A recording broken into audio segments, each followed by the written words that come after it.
Imagine करो कि एक super popular movement like Gandhi's non cooperation movement अचानक रुक जाता है, लीडर जेल में है, तो क्या होगा? सब लोग कंफ्यूज हो जाएंगे, या फिर अचानक से बिल्कुल नए पावरफुल आइडियाज सामने आएंगे। कुछ लोग बोलेंगे चलो सिस्टम के अंदर घुसकर उसको तोड़ते हैं, और कुछ बोलेंगे नहीं, हम बाहर से अपनी स्ट्रेंथ बिल्ड करेंगे। एकदम। सोचो क्या ड्रामा हुआ होगा। आज हम उसी ड्रामेटिक डेकेड 1920s की गहराई में उतरेंगे, तो सीट बेल्ट बांध लो। और हाँ, इससे पहले कि हम शुरू करें, फटाफट सब्सक्राइब बटन दबा दो, लाइक ठोक दो और नोटिफिकेशन बेल ऑन कर लो, ताकि आप ऐसी कोई भी एक्साइटिंग जर्नी मिस ना करो। कूल ना? बिल्कुल। आज का हमारा सफर 3 हिस्सों में होगा। पहला, हम कांग्रेस के अंदर की सिविल वॉर ऑफ आइडियाज को समझेंगे, the Swarajists versus the no changers. ये पॉलिटिकल चेस का गेम था। इंटरेस्टिंग। उसके बाद we will see the emergence of new forces, मतलब कैसे सोशलिस्ट आइडियाज, यूथ पावर और ट्रेड यूनियंस ने सीन में एंट्री मारी। राइट। और फाइनली आग और जज्बे की कहानी, द रेवोल्यूशनरी एक्टिविटीज। हम भगत सिंह, चंद्रशेखर आजाद और सूर्य सेन जैसे रेवोल्यूशनरीज की दुनिया में डाइव करेंगे और समझेंगे कि उनका रेवोल्यूशन का मतलब क्या था। तो चलो शुरू करते हैं। चलिए, तो topic 1, Swarajists and no changers. The broad micro-theme here is the strategic debate within the Indian National Congress after the suspension of the non-cooperation movement. Let's start with the first chunk, the Great Divide. Council entry or not? सही। इसका short definition ये है कि after Gandhi's arrest इन मार्च 1922, nationalist ranks में एक तरह का disintegration and डीमोरलाइजेशन आ गया। Understandable. इस पैसिव फेज में क्या करना है, इस पर कांग्रेस में 2 ग्रुप्स बन गए। एक ग्रुप चाहता था लेजिस्लेटिव काउंसिल्स में एंटर करना और दूसरा इसके खिलाफ था। एक रियल लाइफ एग्जांपल से समझाइए ना इसको। बिल्कुल। इमेजिन एक क्रिकेट टीम का कैप्टन सडनली इंजर्ड हो जाए। टीम का एक ग्रुप कहता है चलो हम उनके रूल से ही खेलेंगे और उन्हें उन्हीं के गेम में हराएंगे। ओके, अंदर जाकर खेलेंगे। एग्जैक्टली। और दूसरा ग्रुप कहता है नहीं, हम नेट्स में प्रैक्टिस करके अपनी स्ट्रेंथ बढ़ाएंगे और जब कैप्टन वापस आएगा तब अटैक करेंगे। यही था स्वराजिस्ट और नो चेंजेस का फंडामेंटल डिफरेंस।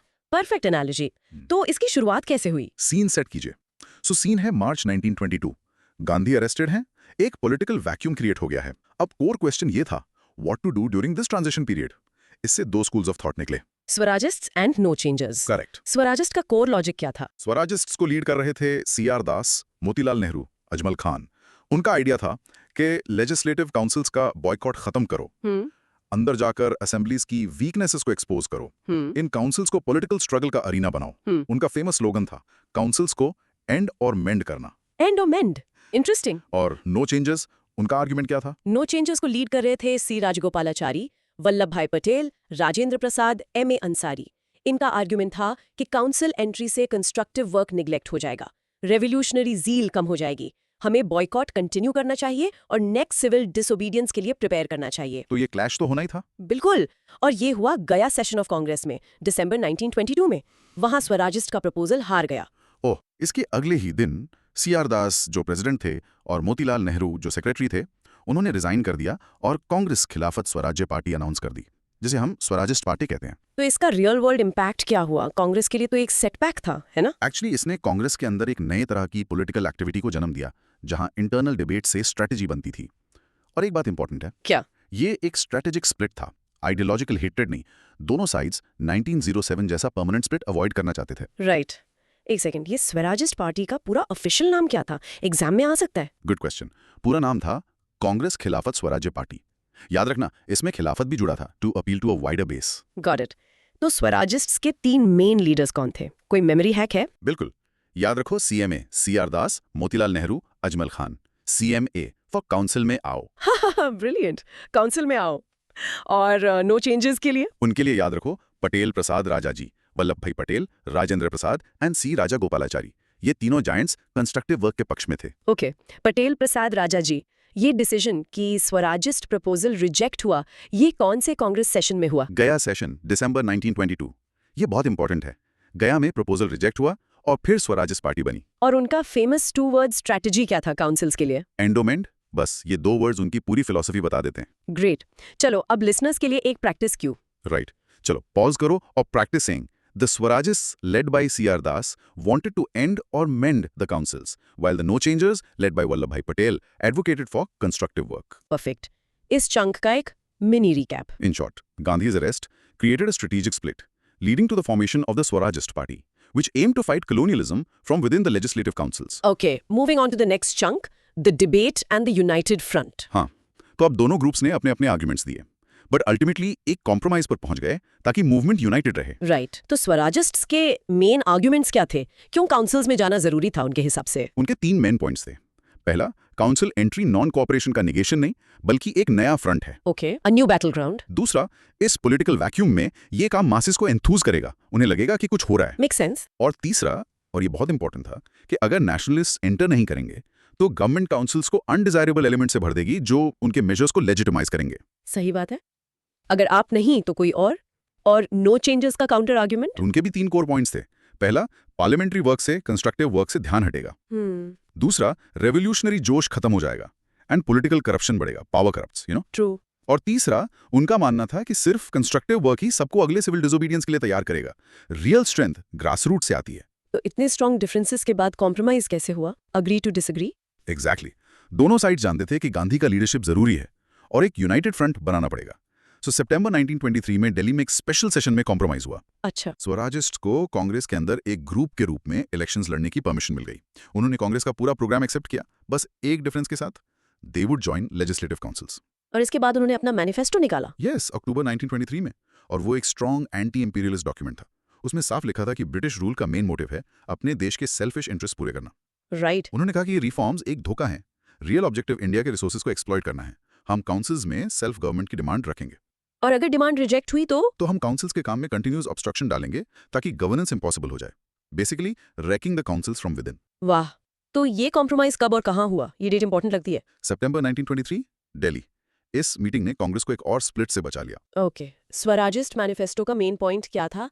अगर उनकी डिमांड ना मानी गई तो वो क्या करेंगे? एक वर्ड में, ऑब्स्ट्रक्शन। उनका एग्जैक्ट फ्रेज था uniform, continuous and consistent obstruction. उनका प्लान था काउंसिल्स को अंदर से पैरालाइज करना। Got it. गांधी जी का इनिशियल रिएक्शन क्या था काउंसिल एंट्री पर? इनिशियली ही वाज अपोज्ड टू इट। वो नो चेंजेस के व्यू से एग्री करते थे। तो उन्होंने अपना माइंड चेंज क्यों किया? कई रीजंस थे। पहला, उन्हें लगा कि पब्लिक ऑपोजिशन काउंटर प्रोडक्टिव होगा। दूसरा, नवंबर 1923 इलेक्शंस में स्वराजिस्ट ने 41 में से 42 सीट्स जीती। सेंट्रल प्रोविंसेस में क्लियर मेजॉरिटी। उनके काम ने गांधी को कन्विंस किया। अच्छा, so their success played a part. Yes. और तीसरा, 1924 में जब गवर्नमेंट ने रेवोल्यूशनरीज और स्वराजिस्ट पर क्रैकडाउन किया तो गांधी ने उनके साथ सॉलिडारिटी दिखाई। ऑफिशियली कांग्रेस का इंटीग्रल पार्ट माना गया। The Belgaum session of 1924।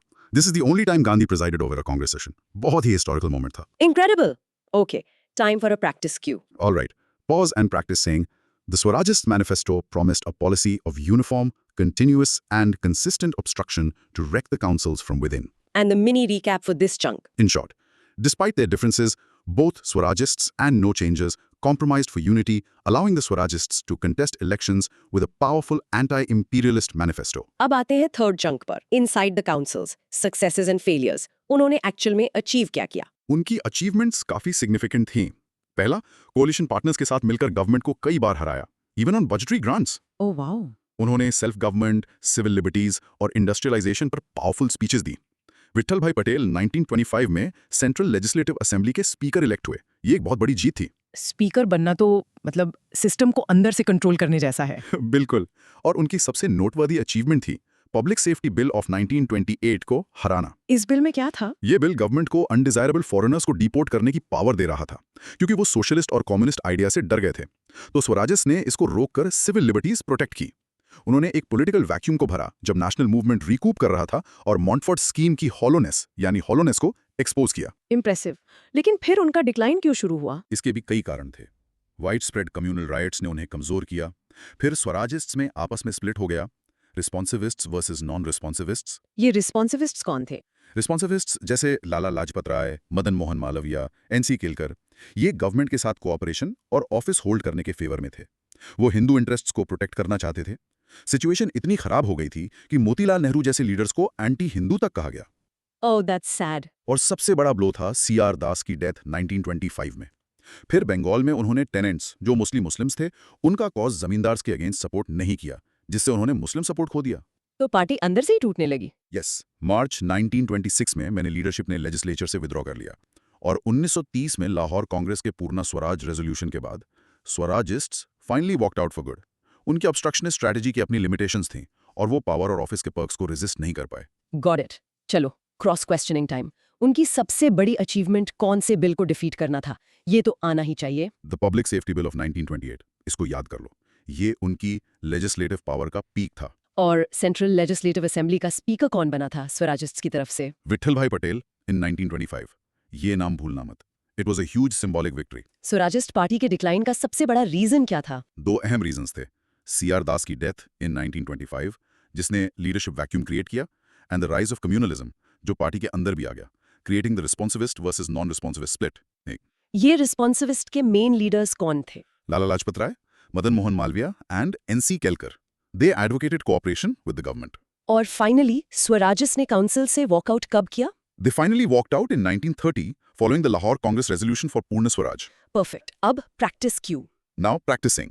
A key achievement of the Swarajists was electing Vithalbhai Patel as the Speaker of the Central Legislative Assembly in 1925. And the mini recap? In short, the Swarajists had significant achievements in exposing the government, but internal splits, communalism, and C.R. Das's death led to their decline. Okay, तो इस topic का last chunk, the silent workers, no changers in action. जब Swarajist councils में आग लगा रहे थे, ये लोग क्या कर रहे थे? ये लोग चुपचाप ग्रास रूट्स लेवल पर काम कर रहे थे, जिससे वो मासेस से कनेक्ट हुए। क्या काम था ये? What did they do? उन्होंने आश्रम्स खोले, जहां यंग मेन और वुमेन ने ट्राइबल्स और लोअर कास्ट के बीच काम किया। चरखा और खादी को पॉपुलराइज किया। खेड़ा और बारदोली इन गुजरात इसके मेन सेंटर्स थे। एजुकेशन पर भी फोकस था? हाँ, नेशनल स्कूल्स और कॉलेजेस सेटअप किए, जहां नॉन कॉलोनियल आइडियोलॉजिकल फ्रेमवर्क में ट्रेनिंग दी जाती थी। और उनका सोशल वर्क भी बहुत सिग्निफिकेंट था। हिंदू मुस्लिम यूनिटी, अनटचेबिलिटी हटाना, फॉरेन क्लॉथ और लिकर का बॉयकॉट और फ्लड रिलीफ में भी उन्होंने काम किया। तो इसका इम्पैक्ट क्या हुआ लॉन्ग टर्म में? ये कंस्ट्रक्टिव वर्कर्स आगे चलकर सिविल डिसोबीडियंस मूवमेंट की बैकबोन बने। They were the active organisers on the ground. लेकिन इस कंस्ट्रक्टिव वर्क का कोई क्रिटिक भी है, कोई ड्रॉबैक्स? हाँ बिल्कुल। पहला, नेशनल एजुकेशन का फायदा सिर्फ अर्बन लोअर मिडिल क्लासेस और रिच पेजेंट्स को हुआ, मासेस तक नहीं पहुंचा। ओके, दूसरा, खादी पॉपुलराइज करना मुश्किल था, क्योंकि वो इंपोर्टेड क्लॉथ से महंगा था। Practical problem. और तीसरा, अनटचेबिलिटी के सोशल एस्पेक्ट पे तो फोकस किया, बट उनके इकोनॉमिक ग्रीवियंसेस जैसे लैंडलेस लेबरर्स की प्रॉब्लम्स पर उतना एम्फेसिस नहीं दिया गया। Got it. तो इस पूरे टॉपिक का कंक्लूजन क्या है? कंक्लूजन ये है कि स्वराजिस्ट्स और नो चेंजर्स ने अलग अलग काम किया, बट उनके टर्म्स अच्छे थे। वो राइवल्स नहीं, बल्कि एक ही आर्मी के दो विंग्स थे। जब भी एक नए पॉलिटिकल स्ट्रगल का टाइम आया, वो यूनाइट हो जाते थे। Great summary. Let's do a final practice Q for this topic. Okay, pause and practice.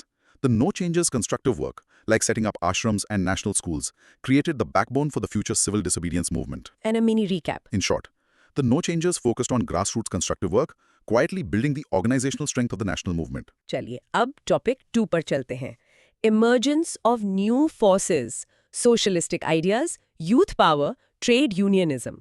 The broad microtheme for this is the 1920s as a watershed decade that saw the rise of new, radical political and social currents beyond the Congress's mainstream. Let's start with the first chunk, a new red dawn, socialism in India. Right. इसका short definition ये है कि Russian revolution से inspired होकर India में भी Marxist और socialist idea spread हुए। इसने कांग्रेस के अंदर एक लेफ्ट विंग को जन्म दिया, led by Nehru and Bose, और communist party of India CPI की फाउंडेशन रखी। इसको एक एग्जाम्पल से समझा सकते हैं? श्योर। इमेजिन अ स्कूल में सिर्फ 2 स्टूडेंट ग्रुप्स हैं जो इलेक्शंस लड़ते हैं। फिर एक नया ग्रुप आता है जो कहता है ये दोनों ग्रुप्स सिर्फ सुपरफिशियल चेंजेस की बात कर रहे हैं।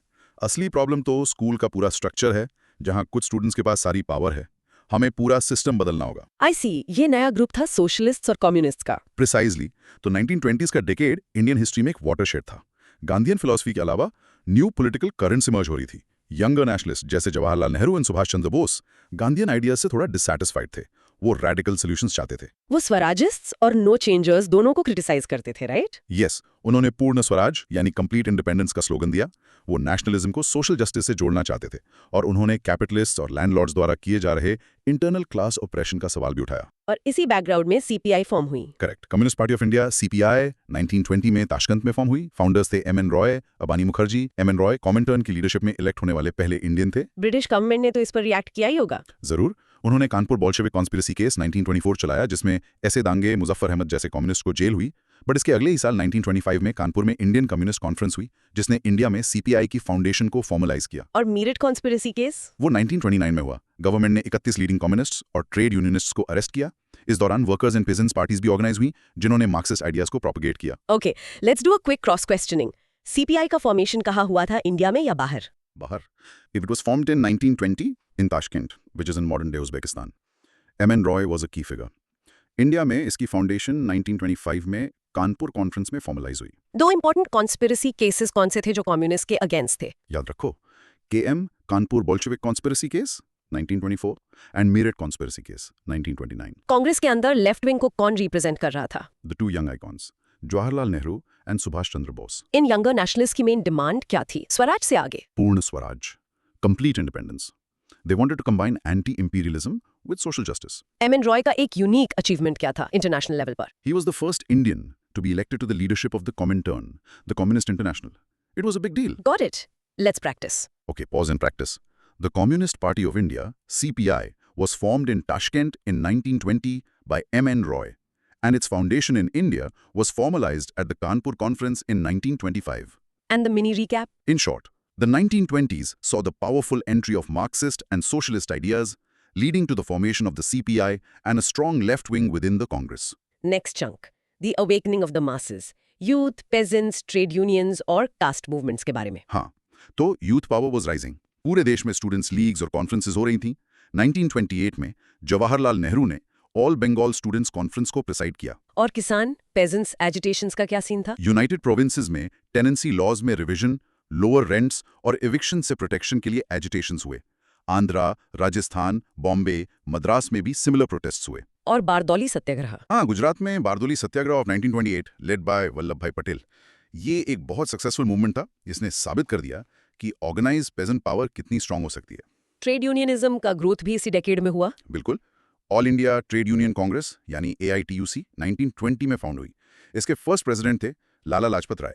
जनरल सेक्रेटरी थे दीवान चमन लाल. तिलक भी एक मूविंग स्पिरिट थे. स्ट्राइक्स भी हुई होंगी. Major strikes, Kharagpur railway workshops, Tata iron and steel works at Jamshedpur और बॉम्बे टेक्सटाइल मिल्स में एक स्ट्राइक हुई जिसमें 1.5 लाख वर्कर्स थे और वो 5 महीने चली. Wow, 5 months. और 1923 में इंडिया में पहला मे डे मद्रास में सेलिब्रेट किया गया. ये एक बड़ा माइलस्टोन था. और आखिर में caste movements. ये मूवमेंट्स कंजर्वेटिव भी थे और रैडिकल भी. For example, justice party Madras में, self respect movement under Periyar E.V. Ramaswamy Naicker, Mahars under doctor Bhimrao Ambedkar in Maharashtra और unionist party under Fazal Hussain in Punjab. हर कम्युनिटी अपने राइट्स के लिए जाग रही थी. Okay, let's cross question. Bardoli Satyagraha 1928 को किसने लीड किया था? वल्लभ भाई पटेल. इसी सत्याग्रह की सक्सेस के बाद उन्हें वहां की महिलाओं ने सरदार का टाइटल दिया था. AITUC का फॉर्मेशन कब हुआ और इसके पहले प्रेसिडेंट कौन थे? फॉर्मेशन 1920 में. फर्स्ट प्रेसिडेंट थे लाला लाजपत राय. दोनों फैक्ट्स इंपॉर्टेंट है. इंडिया में पहला मेडे कब और कहाँ मनाया गया? 1923 मद्रास में. This shows the growing influence of the labour movement. Periyar E.V. Ramaswamy Naicker ने कौन सा फेमस मूवमेंट शुरू किया था? The self respect movement 1925 Madras में. ये एक पावरफुल सोशल रिफॉर्म मूवमेंट था अगेंस्ट ब्राह्मणिकल डोमिनेंस. और डॉक्टर अंबेडकर किस कम्युनिटी के राइट्स के लिए लड़ रहे थे महाराष्ट्र में? द महार्स.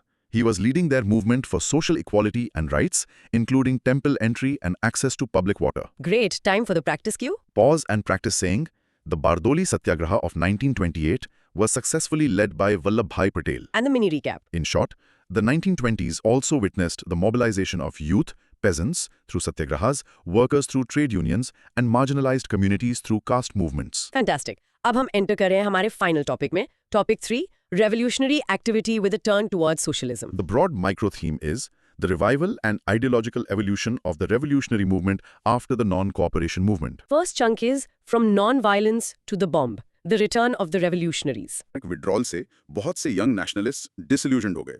उन्हें स्वराजस का पार्लियामेंट्री काम और नो चेंजेस का स्लो कंस्ट्रक्टिव वर्क पसंद नहीं आया. तो उन्हें लगा कि सिर्फ वायलेंट मेथड से ही इंडिया आजाद होगा. Exactly.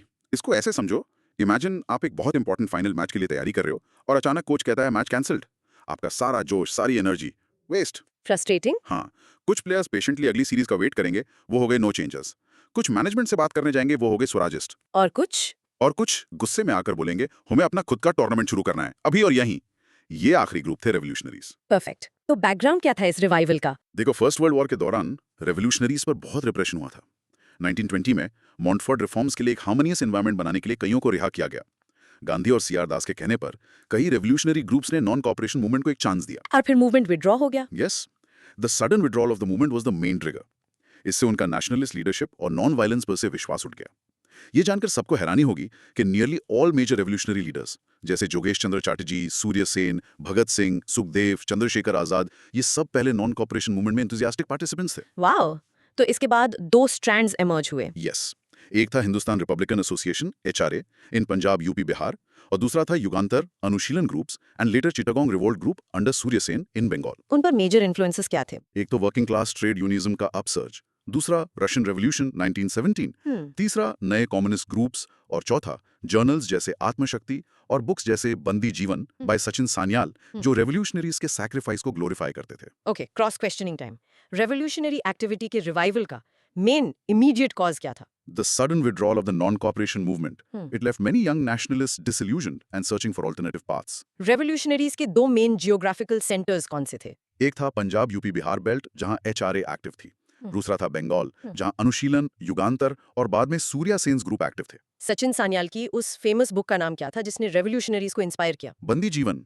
It was like a textbook or a bible for the revolutionaries. International level पर उनके लिए सबसे बड़ी इंस्पिरेशन क्या थी? The Russian Revolution of 1917. It showed them that a powerful, oppressive empire could be overthrown by the people. क्या इनमें से कोई लीडर्स नॉन कोऑपरेशन मूवमेंट का हिस्सा थे? Almost all of them. Bhagat Singh, Surya Sen, आजाद, सबने पहले नॉन वायलेंट मूवमेंट में पार्टिसिपेट किया था। ये एक कॉमन मिसकंसेप्शन है कि वो हमेशा से वायलेंट मेथड्स के फेवर में थे। That's a very important point. Okay, practice cue. Okay. Practicing, the sudden withdrawal of the non-cooperation movement led to the revival of two strands of revolutionary activity, one in Punjab, UP, Bihar, and the other in Bengal. And the mini recap? In short, disillusioned by the end of the non-cooperation movement, many young nationalists revived revolutionary activities, drawing inspiration from the Russian Revolution and socialist ideas. Next, let's focus on Punjab, United Provinces, Bihar, the rise of HRA and the Kakori robbery. हाँ, इस vision में revolutionary activity को Hindustan republican association यानी HRA dominate करती थी। इसे form कब किया गया था? It was founded in October 1924 in Kanpur. Founders थे राम प्रसाद बिस्मिल, जोगेश चंद्र चैटर्जी एंड सचिन सान्याल। और उनका एम क्या था? उनका एम था to organise an armed revolution to overthrow the colonial government and establish a federal republic of United States of India based on adult franchise. बहुत ambitious. और इसके लिए उन्होंने ककोरी रॉबरी की? यस, अगस्त 1925 में। ये HRA का सबसे इंपॉर्टेंट एक्शन था।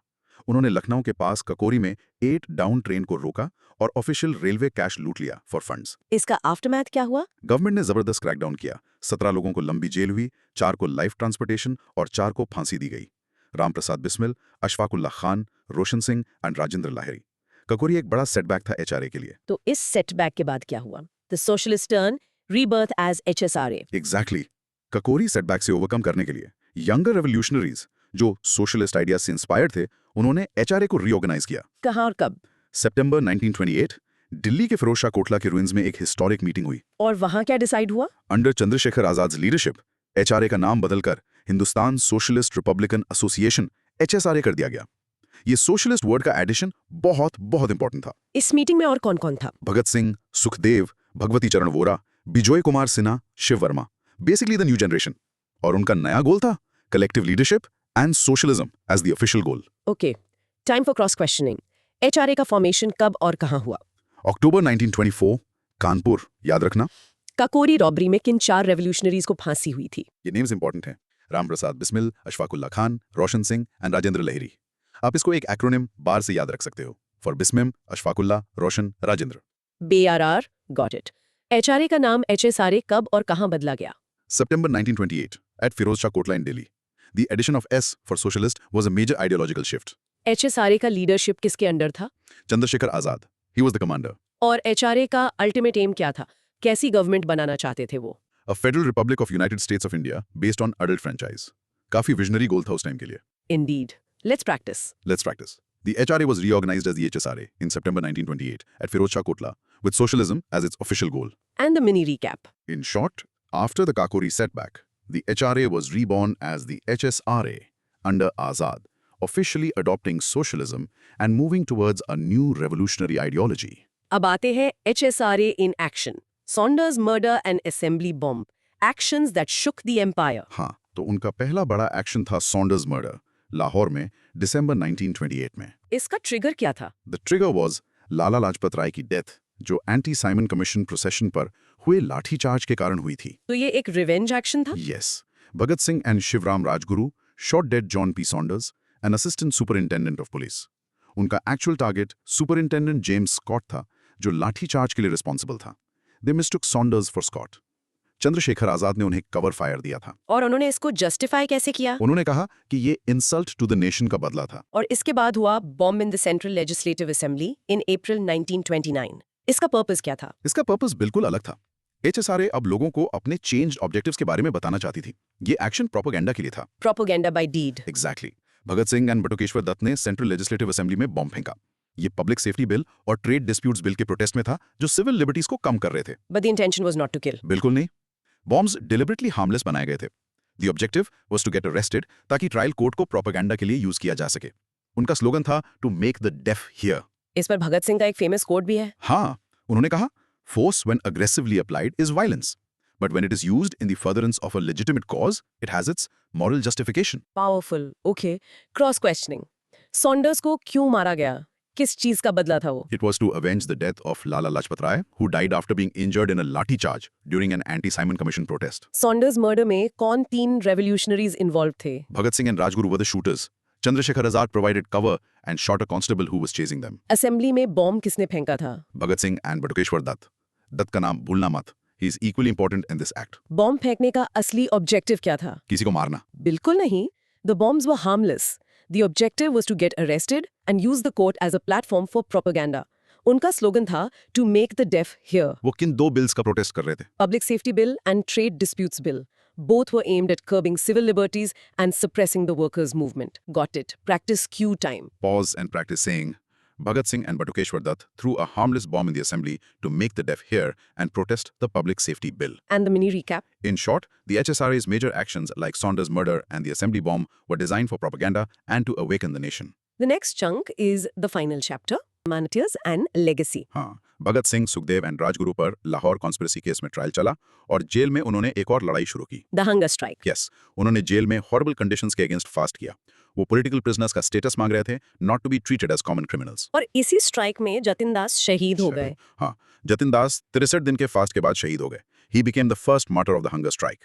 इससे पूरे देश में आक्रोश फैल गया। और बाहर आजाद अभी भी आजाद थे। Yes, आजाद ने वाइसरॉय एरविन की ट्रेन को बॉम्ब से उड़ाने की कोशिश की दिसंबर 1929 में, और फिर फरवरी 27, 1931 इलाहाबाद के एल्फ्रेड पार्क, जिसे अब चंद्रशेखर आजाद पार्क कहते हैं, वहां एक एसोसिएट ने उन्हें धोखा दिया।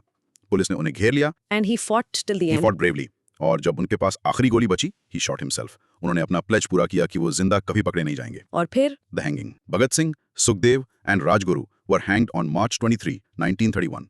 इस दिन को अब शहीद दिवस के रूप में मनाया जाता है। वो इंकलाब जिंदाबाद और डाउन विद ब्रिटिश इंपीरियलिज्म के नारे लगाते हुए फांसी पर चढ़े। Okay, questions. हंगर स्ट्राइक के दौरान कौन से रेवोल्यूशनरी शहीद हुए थे? Jatin Das, after a gruelling 63-day fast, उनकी सैक्रिफाइस ने पूरे देश को हिला दिया था। चंद्रशेखर आजाद कहाँ शहीद हुए थे? Alfred park, Allahabad, on February 27, 1931. He shot himself to keep his pledge of never being captured alive. Bhagat Singh, Sukhdev और राजगुरु को किस केस में फांसी हुई? The Lahore conspiracy case for the assassination of Saunders. उन्हें कब फांसी दी गई? वो डेट क्या है? March 23, 1931.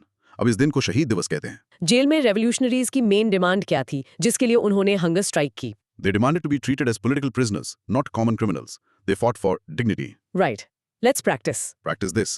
Jatin Das became a martyr after a 63-day hunger strike, while Chandrasekhar Azad died at Alfred Park in Allahabad. Mini recap. In short, through their trials, hunger strikes, and ultimate sacrifice, the HSRA revolutionaries became immortal icons of the freedom struggle. Now let's move to Bengal. Surya Sen and the Chittagaon Armory Raid. Bengal Tigers, Chittagong Armory Raid. इसका short definition ये है कि बंगाल में सूर्या सेन के leadership में Chittagong group ने एक daring red organise की, जिसका एम ब्रिटिश एम्पायर की शक्ति को डायरेक्टली चैलेंज करना था। तो बंगाल का सीन क्या था उस वक्त? सीआर दास की डेथ के बाद बंगाल कांग्रेस 2 फैक्शंस में बढ़ गई थी। रेवोल्यूशनरी ग्रुप्स भी इन फैक्शन से जुड़ गए थे, बट सबसे एक्टिव ग्रुप था चिट्टागोंग ग्रुप अंडर मास्टर दा सूर्या सेन। मास्टर दा? हाँ, वो एक नेशनल स्कूल में टीचर थे, नॉन कॉपरेशन मूवमेंट में पार्टिसिपेट किया था। उनका कहना था humanism is a special virtue of a revolutionary. और उनकी रेड का प्लान क्या था? Chittagong armoury raid April 1930। Plan था 2 मेन आर्मरीज को ऑक्यूपाई करना, आर्म सीज करना, टेलीफोन टेलीग्राफ लाइंस डिस्ट्रॉय करना और चिट्टागोंग का रेलवे लिंक काट देना। Basically isolate Chittagong and take over. और उन्होंने ये कर दिखाया। ऑलमोस्ट। अप्रैल 1930 में 65 एक्टिविस्ट ने Indian republican army Chittagong branch के बैनर तले रेड की। रेड काफी सक्सेसफुल रही। सूर्य सेन ने नेशनल फ्लैग हॉइस्ट किया, सल्यूट लिया और एक प्रोविजनल रेवोल्यूशनरी गवर्नमेंट प्रोक्लेम की। Incredible. बाद में वो पास के गांव में फैल गए और गुरिल्ला वॉरफेयर किया। बट इवेंचुअली सूर्य सेन फरवरी 1933 में अरेस्ट हुए और जनवरी 1934 में उन्हें फांसी दे दी गई। बट इस रेड ने पूरे देश के यूथ को इंस्पायर किया। इस मूवमेंट के कुछ नए एस्पेक्ट्स भी थे, यस, सबसे इंपॉर्टेंट था large scale participation of young women. जैसे कि प्रीतिलता वादेदार, जो एक रेड कंडक्ट करते हुए शहीद हो गईं, कल्पना दत्त, जो सूर्य सेन के साथ अरेस्ट हुई और उन्हें लाइफ सेंटेंस मिली, और वो स्कूल गर्ल्स। हाँ, शांति घोष और सुनीति चौधरी, कुमिल्ला की स्कूल गर्ल्स, जिन्होंने डिस्ट्रिक्ट मैजिस्ट्रेट को गोली मार दी, और बिना दास, जिन्होंने कॉन्वोकेशन में डिग्री लेते वक्त गवर्नर पर पॉइंट ब्लैंक रेंज से फायर किया। Amazing bravery. और क्या नया था इसमें? Emphasis on group action, not individual action, और सेक्युलरिज्म। सूर्य सेन के ग्रुप में सत्तार, मीर अहमद जैसे मुस्लिम मेंबर्स भी थे। चलिए, cross questions. Chittagong armoury raid का लीडर कौन था? Master da Surya Sen, he was a school teacher, a very respected figure. Raid का डेट क्या था? अप्रैल 1930। ये सिविल डिसोबीडियंस मूवमेंट के आसपास का टाइम है। बंगाल के रेवोल्यूशनरी मूवमेंट में पार्टिसिपेट करने वाली 2 महिला रेवोल्यूशनरीज का नाम बताओ। Pritilata Waddedar, who died during a raid, and Kalpana Dutta, who was tried with Surya Sen. दोनों ही लेजेंड्स हैं। उन 2 स्कूल गर्ल्स का नाम क्या था जिन्होंने डिस्ट्रिक्ट मैजिस्ट्रेट को शूट किया? शांति घोष एंड सुनीति चंदेरी। उनकी स्टोरी अमेजिंग है। They were just teenagers. Surya Sen के रेवोल्यूशनरी आर्मी का नाम क्या था? Indian republican army, Chittagong branch. उन्होंने आयरिश रिपब्लिकन आर्मी से इंस्पिरेशन ली थी। Okay, practice time. Practicing this, the Chittagong Armory Raid of April 1930, led by Surya Sen, saw large-scale participation of women revolutionaries like Pritilata Vatidar and Kalpana Dutt. And the mini recap. In short, Surya Sen's Chittagong Armory Raid was a daring group action that challenged the British Empire and highlighted the significant role of women in the revolutionary movement. और अब इस सफर का आखिरी chunk, Beyond the Bomb, Redefining Revolution, the Ideological Rethinking. Yes, ये सबसे crucial part है। भगत सिंह और उनके कॉमरेड्स ने रेवोल्यूशनरी आइडियोलॉजी में एक रियल ब्रेक थ्रू किया। उन्होंने रेवोल्यूशन को सिर्फ वायलेंस से आगे ले जाकर मास पॉलिटिक्स और सोशलिज्म से जुड़ा। ये रीथिंकिंग कब शुरू हुई? काफी पहले, एचआरए के 1925 मैनिफेस्टो में ही abolition of all systems which made exploitation of man by man possible की बात थी। लेट 1920s में ये रेवोल्यूशनरीज इंडिविजुअल हीरोइक एक्शन से दूर मास पॉलिटिक्स की तरफ मूव करने लगे थे। इवन रामप्रसाद बिस्मिल ने अपने आखिरी दिनों में यूथ से पिस्टल्स छोड़कर ओपन मूवमेंट में काम करने की अपील की। इस पर कोई बुक भी थी? हाँ, the philosophy of the bomb, written by Bhagwati Charan Vohra. ये रेवोल्यूशनरी पोजीशन का सबसे फेमस स्टेटमेंट है। भगत सिंह का विजन क्या था? अरेस्ट से पहले ही Bhagat Singh individual heroic action से मार्क्सिज्म की तरफ मूव कर चुके थे।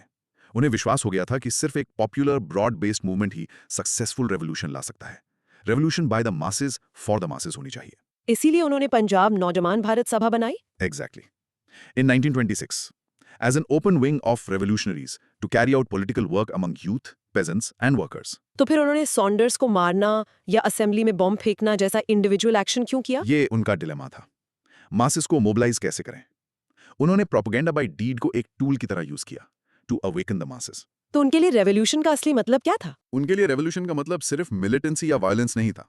उनका ऑब्जेक्टिव सिर्फ नेशनल लिबरेशन नहीं, बल्कि एक नया सोशलिस्ट ऑर्डर अचीव करना है, जहां exploitation of man by man खत्म हो। जैसा उन्होंने कोर्ट में कहा, by revolution we mean the present order of things which is based on manifest injustice must change. और इसमें सोशलिज्म और सेक्युलरिज्म का रोल सबसे इंपॉर्टेंट, उन्होंने कहा peasants have to free themselves not only from the foreign yoke but also from the yoke of landlords and capitalists। और वो consciously secular थे। पंजाब नौजवान भारत सभा के रूल्स में था कि मेंबर्स का कम्युनल बॉडीज से कोई लेना देना नहीं होगा। रिलीजन को पर्सनल बिलीफ माना जाएगा। Okay, final cross questioning. वो कौन सी बुक है जो रेवोल्यूशनरीज की आइडियोलॉजी को बेस्ट डिफाइन करती है?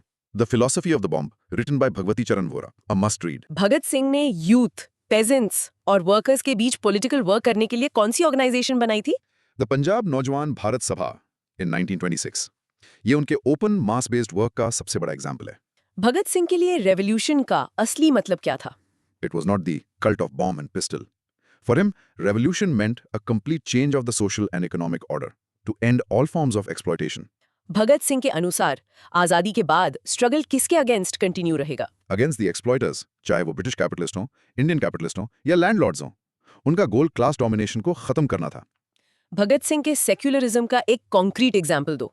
The rules of his Punjab Naujawan Bharat Sabha. It explicitly stated that members would have nothing to do with communal bodies and would promote religious tolerance. That's powerful. Let's do the last practice cue. Practice this powerful idea. For Bhagat Singh, revolution meant changing the entire system to end the exploitation of man by man, not just overthrowing the British. And the final mini recap? In short, Bhagat Singh and his comrades fundamentally redefined revolution, moving from individual violence towards a mass-based struggle for a socialist and secular India. Wow, what a decade! तो दोस्तों आज हमने 1920s के तूफान को बहुत करीब से देखा. The broad micro theme was emergence of Swarajists, socialist ideas, revolutionary activities and other new forces. Summary में हमने शुरू किया स्वराजिस्ट्स वर्सेस नो चेंजर्स के पॉलिटिकल चेस मैच से, जहां एक तरफ एंड और मेंड की स्ट्रेटजी थी और दूसरी तरफ ग्रास रूट कंस्ट्रक्टिव वर्क की ताकत. करेक्ट. फिर हमने देखा कि कैसे new forces, socialism, youth activism, trade unions और कैस्ट मूवमेंट्स ने नेशनल स्टेज पर एंट्री मारी और आजादी की लड़ाई को नए डायमेंशंस दिए. बिल्कुल. और एंड में हमने रेवोल्यूशनरीज की आग को महसूस किया. एचआरए से एचएसआरए तक का सफर, ककोरी से सॉन्डर्स मर्डर तक और भगत सिंह के आइडियोलॉजी के एवोल्यूशन तक, जहां रेवोल्यूशन का मतलब सिर्फ बॉम्ब नहीं बल्कि by the masses for the masses बन गया. कूल है ना? बिल्कुल. आप थोड़ा लिसनर्स के लिए ब्रेन टीजर सोचो इनके बारे में. पहला, आप स्वराजिस्ट्स और नो चेंजर्स के बीच का डिफरेंस अपने एक दोस्त को 30 सेकंड में कैसे समझाओगे? Good one. दूसरा, एचएसआरए के नाम में सोशलिस्ट वर्ड ऐड करना क्यों इतना बड़ा आइडियोलॉजिकल शिफ्ट था? तीसरा, सूर्यसेन की चित्तगांव आर्मरी रेड एचआरए के काकोरी रॉबरी से कैसे अलग थी? स्ट्रैटेजी के टर्म्स में सोचो. Group action versus individual. चौथा, भगत सिंह ने प्रोपेगेंडा बाय डीड का इस्तेमाल क्यों किया जबकि वो मास मूवमेंट में बिलीव करते थे? The dilemma. पांचवां, 1920s में ट्रेड यूनियनिज्म के राइज का क्या इंपॉर्टेंस था? और छठा, जतिन दास की 63 डे हंगर स्ट्राइक से देश को क्या मैसेज मिला? And here is your final challenge दोस्त. हमने आज 3 अमेजिंग रेवोल्यूशनरीज की बात की, भगत सिंह, चंद्रशेखर आजाद एंड सूर्यसेन. किसी एक को चुनो और इनकी आइडियोलॉजी और कंट्रीब्यूशन पर 1-2 मिनट की स्पीच तैयार करो. Try to rehearse it out loud. देखो कितना याद रहता है. ये तो बस एक गहराई थी. ऐसे ही कई और हिस्टोरिकल और इंटेलेक्चुअल एडवेंचर्स आपका इंतजार कर रहे हैं. इस जर्नी का हिस्सा बने रहने के लिए make sure you hit that subscribe button, bell icon को जरूर दबाना और नीचे कमेंट्स में बताओ कि आज आपका सबसे बड़ा आहा मोमेंट क्या था. Let's build a community of learners. मिलते हैं अगले डाइव में. Keep questioning, keep learning. सोचिए, एक इंसान अपनी आखिरी सांसों में कह रहा है, the blows which fell on me today are the last nails driven into the coffin of British imperialism. Wow, powerful words. ये शब्द थे लाला लाजपत राय के और ये उस कहानी का हिस्सा है जिसे आज हम समझने वाले हैं. सो अगर आप हिस्ट्री को सिर्फ डेट्स नहीं बल्कि एक थ्रिलिंग स्टोरी की तरह समझना चाहते हैं तो फटाफट सब्सक्राइब बटन दबाइए, लाइक कीजिए एंड नोटिफिकेशन बेल को ऑन कर लीजिए ताकि आप कोई भी एक्शन मिस ना करें. एब्सोल्युटली. तो आज का टॉपिक क्या है? आज हम 2 लैंडमार्क इवेंट्स को डीप डाइव करेंगे. साइमन कमीशन और नेहरू रिपोर्ट. ये सिर्फ हिस्टोरिकल इवेंट्स नहीं थे बल्कि इन्होंने इंडिया के फ्यूचर का कोर्स सेट कर दिया. ऑसम. तो हमारा आज का लर्निंग मैप कैसा दिखता है? सबसे पहले हम साइमन कमीशन के अपॉइंटमेंट और उसके पीछे की पॉलिटिक्स को समझेंगे. ओके. फिर हम देखेंगे कि इंडिया ने इस ऑल व्हाइट कमीशन पर कैसे रिएक्ट किया, साइमन गो बैक के नारे कैसे गूंजे. उसके बाद we'll explore a very different perspective. वो था डॉक्टर B.R. अम्बेडकर का योगदान. राइट. एंड फिर लॉर्ड बर्किनहेड के चैलेंज के जवाब में बनी नेहरू रिपोर्ट के रिकमेंडेशंस और उससे जुड़ी कंट्रोवर्सीज को डिटेल में अनपैक करेंगे. So are you ready for this journey? Let's begin. Topic 1, Indian statutory commission की नियुक्ति, appointment of the Indian statutory commission. Broad micro theme. The British attempt to decide India's future without Indians and the powerful nationalist backlash it ignited. So basically कहानी शुरू होती है government of India act 1919 से, जिसमें एक rule था. हाँ, एक क्लॉज था कि 10 साल बाद मतलब 1929 में एक कमीशन फॉर्म किया जाएगा जो इंडिया में गवर्नेंस स्कीम को रिव्यू करेगा. राइट. लेकिन ब्रिटिश गवर्नमेंट ने वो ये कमीशन नवंबर 8, 1927 को ही अपॉइंट कर दिया, 2 साल पहले. एग्जैक्टली. एंड इसी कमीशन को पॉपुलर रूप से साइमन कमीशन कहा गया. इसे ऐसे इमेजिन कीजिए जैसे आपके स्कूल का फ्यूचर डिसाइड करने के लिए एक कमेटी बनाई जाए लेकिन उसमें एक भी स्टूडेंट या टीचर ना हो. हाँ, सिर्फ बाहर के लोग हों. आपको कैसा महसूस होगा? Obviously it would feel like a huge insult. Exactly. वही इंसल्ट इंडियंस ने फील किया. सो let's start with the introduction. कहानी शुरू होती है 1927 में. ब्रिटिश प्राइम मिनिस्टर थे स्टैनली बॉल्विन और secretary of state for India थे लॉर्ड बर्किनहेड. राइट. और इन्होंने मिलकर एक 7 मेंबर कमीशन बनाया जिसके चेयरमैन थे सर जॉन साइमन. और अचानक से इंडिया का पॉलिटिकल टेम्परेचर हाई हो गया. अब आते हैं बैकग्राउंड पर. Why it matters. ये जानना जरूरी है कि ये कमीशन टाइम से पहले क्यों आया. 1929 की जगह 1927 में क्यों? बिकॉज द कंजर्वेटिव गवर्नमेंट को डर था कि वो अगला इलेक्शन लेबर पार्टी से हार जाएगी. अच्छा, तो ये प्योर ब्रिटिश पॉलिटिक्स थी. प्योरली. वो इंडिया जो उनकी मोस्ट वैल्यूएबल कॉलोनी थी उसका फ्यूचर इररिस्पॉन्सिबल लेबर हैंड्स में नहीं छोड़ना चाहते थे. मतलब ये इंडिया के भले के लिए नहीं बल्कि ब्रिटिश पॉलिटिकल स्ट्रेटजी का पार्ट था. दैट्स कूल ना? एब्सोल्युटली. अब आते हैं कोर लॉजिक पर. कमीशन का कॉम्पोजिशन और दूसरी इंक्वायरीज. कमीशन की सबसे बड़ी प्रॉब्लम थी इसकी composition. It was an all white commission. Yes. सारे के सारे 7 मेंबर्स ब्रिटिश थे, एक भी इंडियन नहीं. ये बात भारतीयों को चुभ गई. और ये अकेला इवेंट नहीं था, राइट? इससे पहले भी ब्रिटिश लेड इंक्वायरीज हुई थी. करेक्ट. जैसे ली कमीशन 1923 सिविल सर्विसेज पर, मुंडिमन कमिटी 1924 जिसने डायरकी सिस्टम को क्रिटिसाइज किया, और लिनलिथगो कमीशन 1926 एग्रीकल्चर पर. तो एक तरह से ब्रिटिश गवर्नमेंट खुद मान रही थी कि 1919 एक्ट फेल हो रहा था. Exactly. The system was failing. इसके बावजूद सोल्यूशन ढूंढने की प्रोसेस से इंडियंस को ही एक्सक्लूड कर दिया। सो इसका रियल वर्ल्ड इम्पैक्ट क्या हुआ? इस एक डिसीजन ने पूरे इंडिया को यूनाइट कर दिया अगेंस्ट अ कॉमन एनिमी। इसने नेशनलिस्ट मूवमेंट में एक नई जान फूंक दी। So in conclusion we can say अंत में ये कमीशन अपने डिजाइन की वजह से ही फेलियर के लिए डूम्ड था। It was seen as a symbol of British arrogance. Okay, cross questioning time. Wait, तो कमीशन के joint chairman sir John Simon और क्लेमेंट एटली थे। क्या ये क्लेमेंट एटली वही हैं जो बाद में ब्रिटेन के प्राइम मिनिस्टर बने जब इंडिया को इंडिपेंडेंस मिली? Absolutely. ये एक fascinating detail है। The man who was part of this controversial commission later became the prime minister who oversaw India's independence. याद रखना। That's incredible. Next question, Lord Birkenhead का role सिर्फ कमीशन अपॉइंट करना था या कुछ और भी था? A very important question. Lord Birkenhead consistently Indians की एबिलिटी पर क्वेश्चन उठाते थे। राइट। उनका मानना था कि इंडियंस कभी मिलकर अपना कॉन्स्टिट्यूशन बना ही नहीं सकते। उनका ये चैलेंज आगे चलकर नेहरू रिपोर्ट का कारण बना। Right, so he was the ideological opponent. Okay, for UPSC prelims Muddiman committee का मेन पॉइंट क्या याद रखना है? Simple memory hack. मड मतलब कीचड़। सोच लो, मुदिमन कमेटी ने 1919 एक्ट के डायरकी सिस्टम को मडी यानी गंदा बताया और उसे हटाने को कहा। It called for a move towards a democratic constitution. Got it. Mudiman means muddy diarchy. Cool. What about the Lin-Lithgow Commission? उसका एक अजीब सा रिकमेंडेशन था ना फॉरेन बुल्स के बारे में। कमीशन ऑफ एग्रीकल्चर ने इंडिया की अग्रेरियन इकोनॉमी को इम्प्रूव करने के लिए रिकमेंडेशंस दी, जिसमें से एक था कैटल क्वालिटी को इम्प्रूव करना through the import of foreign bulls. थोड़ा अजीब है पर उस टाइम की सोच दिखाता है। अजीब is an understatement. Okay, last question. तो to remember the year of appointment 1927, कोई ट्रिक है? थोड़ा सोच लो। इंडिया की फ्रीडम 1947 में मिली। उसके ठीक 20 साल पहले 27 में ब्रिटिशर्स ने ये कमीशन भेजा। साइमन में 7 मेंबर्स और साल के एंड में भी 7, 27, simple. That's a great hack. Now, pause and practice saying. The Simon Commission, appointed in 1927, was an all-white 7-member body designed to review the 1919 Act. But its exclusion of Indians caused a massive backlash. And a mini recap in short. The appointment was a political move by the British, but its all-white composition was seen as a major insult, setting the stage for nationwide protests. Topic 2, Indian response and public mobilization. Broad micro theme, a nationwide storm of protest that redefined Indian nationalism and brought a new generation of leaders to the forefront. So जब commission India आया तो स्वागत फूलों से नहीं बल्कि black flags और Simon go back के नारों से हुआ। बेसिकली पूरे देश ने इसका बॉयकॉट किया। इमेजिन कोई इंटरनेशनल सेलिब्रिटी आपके सिटी आ रहा हो और पूरा शहर एक साथ मिलकर प्रोटेस्ट करे। हर जगह हड़ताल हो, दुकानें बंद हो। That was the scale of the public response. So let's start the discussion. Introduction. The reaction was swift and furious. Indians का main point of anger था total exclusion. It was seen as a violation of the principle of self-determination. Absolutely. हम अपना future खुद decide करेंगे। ये sentiment बहुत strong था। Let's talk about the background, political parties का stance. इंडियन नेशनल कांग्रेस ने दिसंबर 1927 में अपने मद्रास सेशन में एम.ए. अंसारी के अंडर इस कमीशन को at every stage and in every form boycott करने का रेजोल्यूशन पास किया। इसी सेशन में जवाहरलाल नेहरू ने कंप्लीट इंडिपेंडेंस को कांग्रेस का गोल डिक्लेयर करने वाला रेजोल्यूशन भी पास करवाया था। दैट्स अ की डिटेल। उन्हें हिंदू महासभा और मोहम्मद अली जिन्ना की लीडरशिप वाली मुस्लिम लीग का भी सपोर्ट मिला, लेकिन सब एक साथ नहीं थे। ओह, कौन नहीं था? मोहम्मद शाफी वाली मुस्लिम लीग, यूनियनिस्ट्स इन पंजाब और justice party in the south ने बॉयकॉट नहीं किया। Interesting. Now for the core logic, protests और रेडिकलाइजेशन। और एक ही नारा लगाया, साइमन गो बैक। ये स्लोगन फ्रीडम फाइटर यूसुफ मेहराली को एट्रीब्यूट किया जाता है, राइट? यस।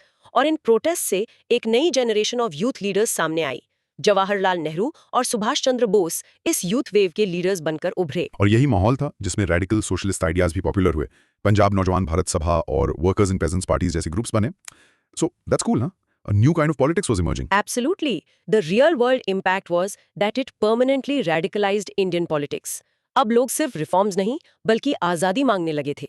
यूथ पावर का एक जबरदस्त डिस्प्ले था ये। So in conclusion, तो पब्लिक रिस्पॉन्स ने साफ कर दिया कि इंडियंस अब ब्रिटिश डिक्टेशन एक्सेप्ट करने वाले नहीं थे। The slogan Simon Go Back became the anthem of this new assertive India. all right, cross questioning time. So to remember the Congress session that decided the boycott, any tricks? Of course. M.A. Ansari stands for Madras. So Ansari in Madras. और S in Simon session in Madras. ऐसे connect कर सकते हो। Year 1927 commission के appointment का साल। Brilliant. Next, ये जिन्ना वाली मुस्लिम लीग ने सपोर्ट किया बॉयकॉट, बट शाफी वाली ने नहीं। इससे क्या पता चलता है? ये मुस्लिम लीग के अंदर के इंटरनल डिविजन्स को हाईलाइट करता है। Jinnah at this point was more aligned with the nationalist sentiment, while the Shafi faction was more pro-government. ये division आगे और important हो जाएगा. Got it. Now, Simon Go Back slogan के पीछे यूसुफ मेहरा अली का नाम है. How can we remember him? Yusuf मेहर अली एक सोशलिस्ट लीडर थे. सोचो गो बैक कहने के लिए रैली करनी पड़ती है. सो मेहर अली ने रैली करने के लिए स्लोगन दिया. Haha, that's a good one. Mehar Ali. Okay, Nehru और बोस के यूथ लीडर्स बनने का इमीडिएट इफेक्ट क्या हुआ? उन्होंने पूरे देश में टूर किया, यूथ लीग्स और कॉन्फ्रेंसेस ऑर्गेनाइज की. इसने कांग्रेस के अंदर एक नया रेडिकल प्रेशर ग्रुप बना दिया जो आगे चलकर डोमिनियन स्टेटस के अगेंस्ट खड़ा होगा. Makes sense. Last question for this topic. कौन से 2 रीजन से जहां बॉयकॉट स्ट्रांग नहीं था? प्राइमरीली पंजाब, जहां यूनियनिस्ट पार्टी का इन्फ्लुएंस था, और साउथ में जस्टिस पार्टी. ये याद रखना जरूरी है कि बॉयकॉट नियर यूनानिमस था पर 100% यूनिवर्सल नहीं. Okay, चलो प्रैक्टिस करें. Pause and say. The Indian response, led by Congress, was a near-unanimous boycott marked by the slogan Simon Go Back, and it led to the rise of youth leaders like Nehru and Bose. And a quick mini recap. In short, the boycott unified most of India, radicalized the youth, and established Nehru and Bose as the new faces of a more assertive nationalism. Topic 3. Police का दमन और doctor Ambedkar की भूमिका.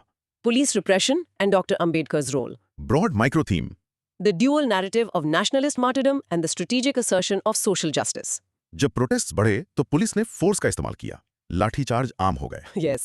Imagine एक peaceful protest march हो रहा है और police अचानक से senior citizens और respected leaders पे लाठियां बरसाना शुरू कर दे. ये वही violence था, designed to crush the spirit of the protesters. So, for our discussion, let's start with the introduction. The British authorities were not going to take these protests lightly. उनका response था brutal force. Yes. Lucknow में जवाहरलाल नेहरू और GB Pant को पीटा गया. Now for the background on the most tragic incident. लाला लाजपत राय. सबसे tragic incident हुआ लाहौर में, अक्टूबर 1928 में. लाला लाजपत राय, द लायन ऑफ पंजाब, एक प्रोटेस्ट को लीड कर रहे थे जब उन पर पुलिस ने लाठियां बरसाईं. उनके चेस्ट पर सिवियर ब्लोज लगे. और इन्हीं इंजरीज की वजह से नवंबर 17, 1928 को उनकी डेथ हो गई. उनके आखिरी शब्द, जो हमने शुरू में बताए, हिस्ट्री में अमर हो गए. अब आते हैं कॉल लॉजिक पर, a completely different perspective. Doctor Ambedkar stand. उन्होंने बॉयकॉट नहीं किया. Why? उनका व्यू अलग था. उन्होंने इसे एक अपॉर्चुनिटी की तरह देखा to present the case for the depressed classes. Bahishkrit Hitakarini सभा के बिहाफ पर उन्होंने एक मेमोरेंडम सबमिट किया. उनकी डिमांड्स रेवोल्यूशनरी थे. जैसे कि he argued for universal adult franchise for men and women, जबकि यूरोप में भी ये गारंटीड नहीं था. He demanded provincial autonomy. Wow. सबसे इंपॉर्टेंट उन्होंने कहा कि डिप्रेस्ड क्लासेस एक डिस्टिंक्ट एंड इंडिपेंडेंट माइनॉरिटी है, हिंदू कम्युनिटी का हिस्सा नहीं. He demanded greater political protection for them than any other minority. So, what was the real world impact of these two parallel events? Lala Lajpat Rai की death ने पूरे देश में गुस्सा भर दिया. It fuelled the revolutionary movement. Bhagat Singh और उनके साथियों ने इसका बदला लेने की कसम खाई. और डॉक्टर अंबेडकर के आर्गुमेंट्स ने डिप्रेस्ड क्लासेस के पॉलिटिकल राइट्स को नेशनल डिस्कोर्स के सेंटर में ला दिया. उन्होंने सेपरेट इलेक्टोरेट्स की डिमांड भी रखी अगर यूनिवर्सल फ्रेंचाइज ना मिला तो. This set the stage for the Poona pact later. in conclusion we can say तो एक तरफ पुलिस ब्रूटैलिटी ने नेशनलिज्म को और आग दी, वहीं दूसरी तरफ डॉक्टर अंबेडकर ने सोशल जस्टिस की आवाज को बुलंद किया. एक ही इवेंट पर 2 अलग battles. okay, cross questioning time. लाला लाजपत राय की डेथ का एग्जैक्ट डेट 17 नवंबर 1928. याद रखने का कोई तरीका? सोच लीजिए 17 मतलब खतरा. उनके लिए ये खतरे की डेट थी और 1928 कमीशन के आने का साल. इस तरह एसोसिएट कर सकते हैं. 17 मीन्स खतरा. Got it. डॉक्टर अंबेडकर की ऑर्गेनाइजेशन का नाम बहिष्कृता हितकारिणी सभा थोड़ा कॉम्प्लेक्स है. इसका मतलब क्या है? बहिष्कृत मतलब एक्सक्लूडेड या आउटकास्ट. हितकारिणी सभा मतलब welfare organisation. So association for the welfare of the excluded. The name itself tells its mission. That makes it much clearer. How radical was the demand for universal adult franchise at that time? Extremely radical. Britain में भी सभी women को voting rights आई मिले थे 1928 में. Ambedkar was demanding it for every single adult in India, regardless of gender, caste or property. He was way ahead of his time. Amazing. Did the commission accept Ambedkar's demands? उन्होंने reserved seats का proposal accept किया, but एक शर्त लगा दी कि candidate को provincial governor का endorsement चाहिए होगा. ये अंबेडकर को बिल्कुल मंजूर नहीं था क्योंकि इससे गवर्नमेंट का कंट्रोल बढ़ जाता. इसलिए रिपोर्ट उनके लिए डेड लेटर बन गई. So a partial acceptance with a catch. To summarize, what were Ambedkar's 3 main demands from the commission? Good question for revision. 1. Universal adult franchise. 2. Recognition of depressed classes as a distinct minority. 3. Reserved seats. And if not, then separate electorates. ये 3 pillars थे उनके argument के. Now it's your turn. Pause and practice saying, While police repression led to the martyrdom of Lala Lajpat Rai, Dr. Ambedkar used the Simon Commission to demand universal franchise and separate political rights for the depressed classes. And a mini recap. In short, the British response was violent, creating a martyr, while Dr. Ambedkar presented a powerful counter-narrative for social justice within the constitutional framework. Topic 4. Simon Commission का प्रभाव और सिफारिशें. Impact and recommendations of the Simon Commission. Broad micro theme. The story of a report that was too little, too late, becoming irrelevant even before it was published. Basically इस पूरे episode का result क्या निकला? Commission ने 1930 में अपनी report the, but तब तक पॉलिटिक्स इतनी आगे बढ़ चुकी थी कि उसकी रिपोर्ट इररेलेवेंट हो गई। ये वैसा ही है जैसे आप एक एग्जाम के लिए 2 साल तैयारी करें और जब रिजल्ट आए तो पता चले कि वो एग्जाम ही स्क्रैप हो गया और नया सिलेबस आ गया है। The report was a case of too little, too late. So, introduction. Simon commission का इम्पैक्ट 2 तरह का था। एक तरफ इसने नेशनलिस्ट स्ट्रगल को जिंदा कर दिया। इसने कांग्रेस को मास मोबिलाइजेशन के लिए क्लियर इशू दे दिया, साथ ही रेडिकल फोर्सेस को एक बड़ा स्टिमुलस मिला, जो अब सिर्फ कंप्लीट इंडिपेंडेंस नहीं बल्कि सोशलिस्ट लाइंस पर सोशियो इकोनॉमिक रिफॉर्म्स की भी मांग कर रहे थे। Right. Now the core logic, commissions recommendations. चलिए अब देखते हैं इस रिपोर्ट में था क्या, जो मई 1930 में पब्लिश हुई। प्रोविंसेस में इसने डायरकी खत्म करके ऑटोनमस गवर्नमेंट की बात की, बट गवर्नर के पास स्पेशल पावर्स रखे। और सेंटर में? सेंटर में इसने पार्लियामेंट्री रिस्पॉन्सिबिलिटी को रिजेक्ट कर दिया। गवर्नर जनरल के पास सारी पावर रहती, और सबसे कंट्रोवर्शियल, इसने सेपरेट कम्युनल इलेक्टोरेट्स को कंटिन्यू करने और एक्सटेंड करने को कहा। इसने यूनिवर्सल फ्रेंचाइज भी रेकमेंड नहीं किया? बिल्कुल नहीं। फेडरलिज्म का आइडिया एक्सेप्ट किया, पर कहा अभी फीजिबल नहीं है, और सिंध को बॉम्बे से और बर्मा को इंडिया से अलग करने की बात की। आर्मी का इंडियनाइजेशन प्रपोज किया, बट ब्रिटिश फोर्सेस रखने पर जोर दिया। इसका रियल वर्ल्ड इम्पैक्ट क्या हुआ? इन रिकमेंडेशंस का कोई इम्पैक्ट नहीं हुआ, क्योंकि बाय 1930 कांग्रेस ने सिविल डिसोबीडियंस मूवमेंट लॉन्च कर दिया था और पूर्ण स्वराज, कंप्लीट इंडिपेंडेंस का रेजोल्यूशन पास कर चुकी थी। Simons report was already history. So in conclusion, तो साइमन कमीशन की रिपोर्ट एक डेड लेटर साबित हुई। उसकी असली लेगेसी उसकी रिपोर्ट में नहीं, बल्कि उसके बॉयकॉट में थी, जिसने इंडिया की पॉलिटिक्स की दिशा बदल दी। Okay, cross questioning. रिपोर्ट 1930 में आई, ऐसा क्या हुआ था 1929-30 में जिसने इसे इररिलेवेंट बना दिया? To major things. दिसंबर 1929 में लाहौर कांग्रेस सेशन, जहां पूर्ण स्वराज रेजोल्यूशन पास हुआ, और मार्च 1930 में गांधी जी ने दांडी मार्च शुरू किया, marking the start of the civil disobedience movement. इन इवेंट्स के सामने Simon's report looked outdated. Right, the ground had shifted completely. Next question, dyarchy को अबॉलिश करने का रिकमेंडेशन तो अच्छा था, फिर भी रिपोर्ट रिजेक्ट क्यों हुई? क्योंकि ये टू लिटिल था। प्रोविंसेस में ऑटोनॉमी दे रहे थे, पर सेंटर में सारी पावर ब्रिटिश हाथों में रख रहे थे। ये इंडियंस को मंजूर नहीं था। वो अब रियल पावर चाहते थे, सिर्फ प्रोविंशियल लेवल पर नहीं। Make sense. सेपरेट इलेक्टोरेट्स को कंटिन्यू करने के पीछे कमीशन का क्या लॉजिक था? उनका ऑफिशियल रीजन था कि हिंदू मुस्लिम टेंशन्स अभी खत्म नहीं हुए हैं, लेकिन नेशनलिस्ट लीडर्स ने इसे डिवाइड एंड रूल पॉलिसी का एक्सटेंशन माना, जिससे कम्युनिटीज आपस में बटी रहें। And what about separating Burma from India? ये आइडिया कहां से आया? Burma was administered as a part of British India, but it had a distinct culture and history. British administration को लगा कि इसे अलग से मैनेज करना ज्यादा efficient होगा। ये recommendation आगे चल के Government of India Act 1935 में implement हुई। Okay, last question for UPSC prelims perspective. Yeah. इस रिपोर्ट की 3 सबसे नेगेटिव रिकमेंडेशंस कौन सी हैं? याद रखो, 1. Rejection of parliamentary responsibility at the center. 2. Retention and extension of separate communal electorates. 3. No recommendation for universal franchise. ये 3 points उसकी regressive nature को show करते हैं। Let's practice. Pause and say. The Simon Commission's report of 1930 recommended provincial autonomy but rejected responsibility at the center and extended separate electorates, making it irrelevant in the face of the Purna Swaraj demand. And a quick mini recap. In short, the Commission's impact was the political storm it created, not its outdated recommendations, which were quickly overtaken by the fast-moving freedom struggle. Topic 5. Nehru report की उत्पत्ति और संरचना, genesis and composition of the Nehru report.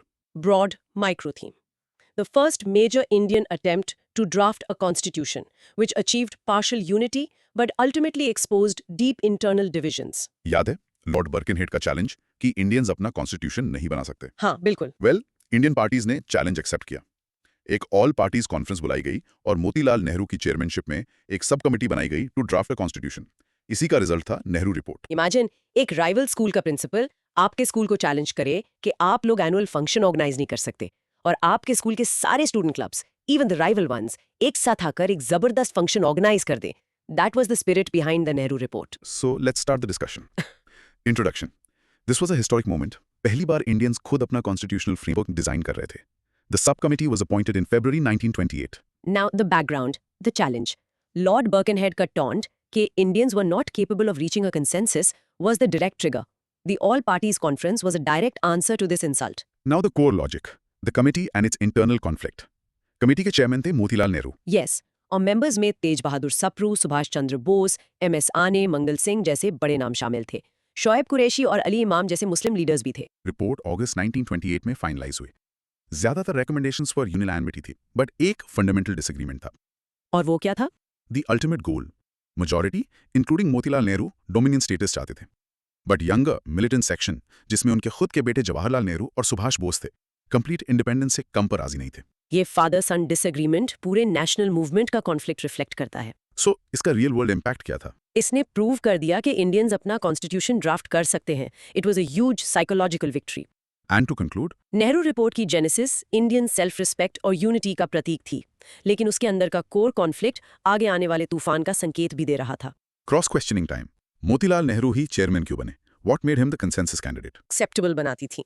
He was seen as a bridge between the old guard and the new. Okay, committee में सुभाष चंद्र बोस भी थे जो complete independence चाहते थे, तो उन्होंने डोमिनियन स्टेटस वाली रिपोर्ट पर साइन क्यों किया? A great point. He signed it for the sake of unity at that moment, but with reservations. जैसे ही रिपोर्ट को ऑफिशियली अडॉप्ट करने की बात आई, उन्होंने और जवाहरलाल नेहरू ने इसका विरोध किया और अपनी अलग इंडिपेंडेंस फॉर इंडिया लीग बना ली. Right, so it was a temporary consensus. Question 3. ये डोमिनियन स्टेटस का एक्चुअल मतलब क्या होता है? इंटरनल अफेयर्स खुद मैनेज करोगे, जैसे कनाडा या ऑस्ट्रेलिया करते थे, लेकिन आप ब्रिटिश कॉमनवेल्थ का हिस्सा रहोगे और ब्रिटिश मोनार्क आपका हेड ऑफ स्टेट रहेगा. It's like being the CEO of your company, but the company is owned by a larger corporation. That's a great analogy. All parties conference का हुई थी. February 1928 में. याद रखना इजी है. Simon commission February 1928 में India आया और उसी महीने इंडियन लीडर्स ने उसको अच्छा जवाब देने के लिए ये कॉन्फ्रेंस बुलाई. एक्शन का reaction. Perfect. Last question. Committee के 2 prominent मुस्लिम मेंबर्स के नाम क्या थे? सर अली इमाम एंड शुएब कुरैशी. ये याद रखना इंपॉर्टेंट है to show that it was an attempt at an inclusive, multi-community effort. Time to practice, pause and say. The Nehru Report of August 1928, chaired by Motilal Nehru, was the first major Indian attempt to draft a constitution in response to Lord Birkenhead's challenge. And a mini recap. In short, born out of a British challenge, the Nehru Report was a landmark of Indian unity, but it carried the seeds of a major internal conflict over the goal of independence. Topic 6. Nehru Report की मुख्य सिफारिशें. Main recommendations of the Nehru Report. Broad micro theme. A visionary blueprint for a modern, democratic and secular India. तो इस report में लिखा क्या था? It was a blueprint for a new India. इसने डोमिनियन स्टेटस मांगा, सेपरेट इलेक्टोरेट्स को reject किया और 19 फंडामेंटल राइट्स प्रपोज किए, इंक्लूडिंग यूनिवर्सल अडल्ट सफरेज. ये इंडिया के कॉन्स्टिट्यूशन का फर्स्ट ड्राफ्ट था. जैसे एक आर्किटेक्ट बिल्डिंग बनाने से पहले एक डिटेल्ड ब्लूप्रिंट बनाता है, वैसे ही नेहरू रिपोर्ट ने आजाद इंडिया का ब्लूप्रिंट तैयार किया. Let's unpack the recommendations. Introduction. ये रिपोर्ट टेक्निकली ब्रिटिश इंडिया के लिए थी, बट इसने फ्यूचर में प्रिंसली स्टेट्स के साथ एक फेडरेशन का विजन भी रखा. Now for the background, the big ideas. The 2 biggest ideas were dominion status and the rejection of separate electorates. क्यों रिजेक्ट किया गया सेपरेट इलेक्टोरेट्स को? सेपरेट इलेक्टोरेट्स को इंडियन पॉलिटिक्स के लिए एक पॉइजन माना जा रहा था जो कम्युनिटीज को बांट रहा था. रिपोर्ट ने इसकी जगह joint electorates with reserved seats propose किया. Let's get into the core logic. The specifics. First, fundamental rights. इसने 19 फंडामेंटल राइट्स की लिस्ट दी. इसमें equal rights for women, right to form unions और यूनिवर्सल अडल्ट सफरेज शामिल थे. So progressive. What about provinces? इसने provinces को language के बेसिस पर रीऑर्गेनाइज करने की बात की. This was a huge deal. And the government structure? Centre और प्रोविंसेस दोनों जगह रिस्पॉन्सिबल गवर्नमेंट्स. सेंटर में bicameral legislature, house of representatives 500 members और सेनेट 200 मेंबर्स. गवर्नर जनरल को पार्लियामेंट की एडवाइस पर काम करना था. और रिलीजन और स्टेट का relation? The report championed a secular state. It advocated for complete dissociation of the state from religion, full protection for cultural and religious interests of Muslims. इसका रियल वर्ल्ड इम्पैक्ट क्या हुआ? इस report के कई provisions जैसे fundamental rights, universal adult suffrage, parliamentary system आगे चलकर Indian constitution का हिस्सा बने. It led the foundation. So in conclusion? Nehru report एक मॉडर्न, डेमोक्रेटिक, सेक्युलर इंडिया का विजन था. भले ही ये उस वक्त एक्सेप्ट नहीं हुई, बट इसने आजाद इंडिया के संविधान के लिए एक जमीन तैयार कर दी. Okay. Cross questioning time. 19 fundamental rights. कोई 3 सबसे इंपॉर्टेंट राइट्स कौन से थे जो उस टाइम के लिए रेवोल्यूशनरी थे? First, universal adult suffrage. Second, equal rights for women. Third, right to form unions. ये तीनों राइट्स उस दौर में बहुत प्रोग्रेसिव थे और सोशल एंड इकोनॉमिक डेमोक्रेसी की नींव रखते थे. जॉइंट इलेक्टोरेट्स और सेपरेट इलेक्टोरेट्स में बेसिक डिफरेंस क्या है? सिंपल। सेपरेट इलेक्टोरेट में एक मुस्लिम कैंडिडेट के लिए सिर्फ मुस्लिम वोटर्स वोट करते हैं, एक सिख कैंडिडेट के लिए सिर्फ सिख वोटर्स। जॉइंट इलेक्टोरेट में सभी वोटर्स, हिंदू, मुस्लिम, सिख एटसेट्रा, सारे कैंडिडेट्स के लिए वोट करते हैं, भले ही सीट किसी कम्युनिटी के लिए रिजर्व्ड हो। नेहरू रिपोर्ट ने दूसरा ऑप्शन चुना, to promote national unity. Clear. Centre में बाइकैमरल लेजिस्लेचर का आइडिया कहाँ से इंस्पायर हुआ था? ये ब्रिटिश सिस्टम से ही इंस्पायर्ड था, जहां हाउस ऑफ कॉमन्स और हाउस ऑफ लॉर्ड्स होते हैं। रिपोर्ट ने उसे इंडियन कॉन्टेक्स्ट में अडेप्ट किया। House of representatives like Lok Sabha, directly elected by people, and senate like Rajya Sabha, elected by provincial councils. The report talked about a secular state. क्या ये word secular use किया गया था? The exact word might not have been used in the same way we use it today, but the principle was clear. Complete dissociation of the state from religion. यही secularism का core principle है. Last question, linguistic provinces का idea कितना important था? It was hugely important. British ने provinces अपनी administrative convenience के हिसाब से बनाए थे. रिपोर्ट ने माना कि लैंग्वेज और कल्चर आइडेंटिटी का एक इंपॉर्टेंट पार्ट है और एडमिनिस्ट्रेशन इस पर बेस्ड होना चाहिए. आजादी के बाद इस पर स्टेट्स रीऑर्गेनाइजेशन कमीशन बना. चलो प्रैक्टिस है, पॉज इन से। The Nehru Report's key recommendations were dominion status, joint electorates, 19 fundamental rights including universal suffrage, and a secular federal structure for India. And a mini recap. In short, the report was a visionary blueprint for a democratic and secular India, and many of its core ideas became foundational for the future constitution. Topic 7, Nehru Report पर सांप्रदायिक प्रतिक्रियाएं, the Muslim and Hindu communal responses. Broad micro theme. The tragic story of how a document of unity became a catalyst for division. जैसा अक्सर होता है, unity ज्यादा देर टिकी नहीं। रिपोर्ट जैसे ही पब्लिक हुई, कम्युनल रिप्रेजेंटेशन के इशू पर मुस्लिम लीग और हिंदू महासभा दोनों ने इसका विरोध करना शुरू कर दिया। Imagine, एक ग्रुप प्रोजेक्ट में सब ने मिलकर एक रिपोर्ट बनाई, लेकिन प्रेजेंटेशन से ठीक पहले दो ग्रुप मेंबर्स क्रेडिट और कंटेंट पर आपस में लड़ने लगे और पूरा प्रोजेक्ट खतरे में पड़ गया। यही नेहरू रिपोर्ट के साथ हुआ। Let's start the discussion. Introduction. Initial unity टूटने लगी. The main point of conflict was how to share power between the majority and minority communities. Now the background, the Delhi proposals. Report से पहले दिसंबर 1927 में मुस्लिम leaders ने Delhi proposals दिए थे। क्या थे ये proposals? इसमें 4 डिमांड्स थीं: joint electorates with reserved seats, 13th representation in Central Assembly, representation in Punjab and Bengal according to population, और 3 नए मुस्लिम majority provinces, Sindh, Balochistan, NWFP. Congress ने इन्हें एक्सेप्ट कर लिया था। Then what was the problem? अब आते हैं कोर लॉजिक पर, द कॉन्फ्लिक्ट। लेकिन हिंदू महासभा इसके अगेंस्ट थी। उन्हें नए मुस्लिम मेजॉरिटी प्रोविंसेस नहीं चाहिए थे और वो पंजाब और बंगाल में मुस्लिम मेजॉरिटीज के लिए रिजर्वेशन के भी खिलाफ थे। वो एक स्ट्रिक्टली यूनिटरी स्ट्रक्चर चाहते थे। So the committee was stuck. अब नेहरू कमेटी इन दो एक्सट्रीम पोजीशंस के बीच फंस गई। सो उन्होंने एक कॉम्प्रोमाइज किया जो हिंदू महासभा के पोजीशन की तरफ ज्यादा झुका हुआ था। कैसे? What did they change? उन्होंने जॉइंट इलेक्टोरेट्स तो रखे, पर सीट रिजर्वेशन सिर्फ उन प्रोविंसेस में दिया जहां मुस्लिम्स माइनॉरिटी में थे, पंजाब और बंगाल में नहीं। सिंध को अलग करने की बात भी डोमिनियन स्टेटस मिलने पर डिपेंड कर दी और पॉलिटिकल स्ट्रक्चर ब्रॉडली यूनिटरी रखा with residual powers at the centre. इसका रियल वर्ल्ड इम्पैक्ट क्या हुआ? इस कॉम्प्रोमाइज ने दोनों तरफ को नाराज कर दिया। मुस्लिम लीग को लगा कि उनके साथ धोखा हुआ है क्योंकि दिल्ली प्रपोजल से पीछे हट गए थे। हिंदू महासभा को लगा कि अभी भी बहुत कंसेशंस दिए जा रहे हैं। So in conclusion, An attempt to create consensus ended up creating deeper divisions. Nehru Report, a symbol of unity, became a cause of communal conflict. Cross questioning.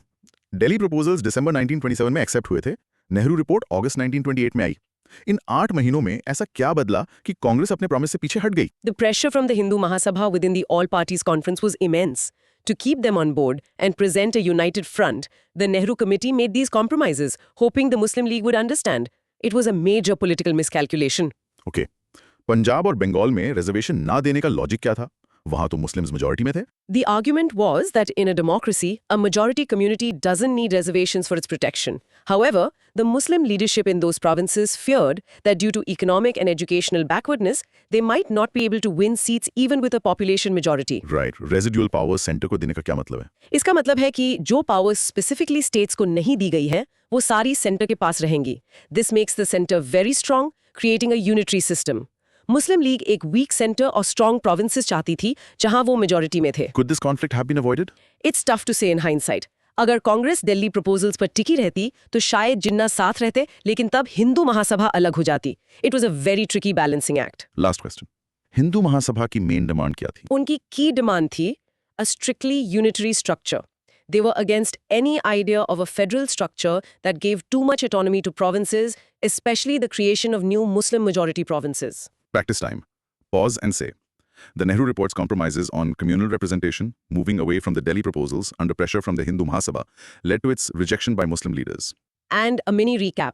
In short, the report's attempt to find a middle ground on communal issues failed, alienating both the Muslim League and the Hindu Mahasabha and shattering the fragile political unity. Topic 8. Jinnah द्वारा प्रस्तावित संशोधन और व्यापक असंतोष. Amendments by Jinnah and broader dissatisfaction. Broad micro theme, the final breakdown of negotiations and the emergence of competing nationalisms. तो picture अभी बाकी थी। दिसंबर 1928 में कलकत्ता में ऑल पार्टीज कॉन्फ्रेंस हुई, जहां मोहम्मद अली जिन्ना ने रिपोर्ट में 3 अमेंडमेंट्स प्रपोज किए। ये आखिरी कोशिश थी कॉम्प्रोमाइज की. It was like the final negotiation before a deal breaks down permanently. Jinnah's amendments were the last bridge, and its rejection led to a parting of ways. Introduction. This Calcutta conference was the last chance to save the report and the United Front. Jinnah, representing the Muslim League, came with 3 make-or-break proposals. Let's discuss the background. Jinnah's amendments. Let's list them clearly. 1. 1/3 representation for Muslims in the central legislature. 2. 2. Reservation for Muslims in Bengal and Punjab, proportionate to their population until adult suffrage was established. And 3. 3. Residual powers should be given to the provinces, not the center. Okay, core logic. Rejection and its aftermath. इनका क्या हुआ? और ये तीनों amendments reject कर दिए गए. This was a turning point. इसके बाद जिन्ना शाफी फैक्शन वाली मुस्लिम लीग से जाकर मिल गए, जो पहले से ही रिपोर्ट के खिलाफ थी. और फिर आए उनके 14 पॉइंट्स. यस, इन मार्च 1929 जिन्ना ने अपने 14 पॉइंट्स इशू किए.